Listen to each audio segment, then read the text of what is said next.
जी अस्सलाम वालेकुम दोस्तों। आज एक आपके लिए बड़ी ज़बरदस्त चीज़ लेके आए हैं। वो दोस्त भाई जो बड़ी मेडिसिन यूज़ कर कर के थक गए हैं, जिनके कबूतर बुत नहीं डालते, चाहे वो कबूतर हो, मुर्गे हो या कोई भी बर्ड हो जो बुत नहीं डालते, यानी अंडे फर्टाइल नहीं करते, क्रॉस करते हैं लेकिन फर्टाइल नहीं हो पाते, उनके लिए बड़ी ज़बरदस्त उनके लिए आज ये एक चीज़ लेके आए हैं। मेडिसन मैं आपको बताता हूँ, ये 3 मेडिसन है। सबसे पहले मेरे ऑनलाइन स्टोर का नंबर नोट कर लें, 0301945207, और आपको ये मेडिसिन अपने वेटनरी करीबी तरीन वेटनरी स्टोर से भी मिल जाएंगी।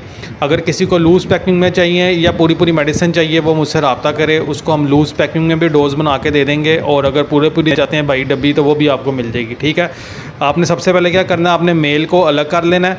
5 ड्रॉप आपने बायोसाल के लेने हैं, 5 ड्रॉप्स आपने सेल्विट के लेने हैं, 5 इंट्रा कालफोर के आपने ड्रॉप्स लेने हैं। ठीक है, 7 दिन का आपने ये कोर्स करवाना है। 5-5 ड्रॉप्स आपने तीनों मेडिसिन के पानी के अंदर डालने हैं, मेल को अलग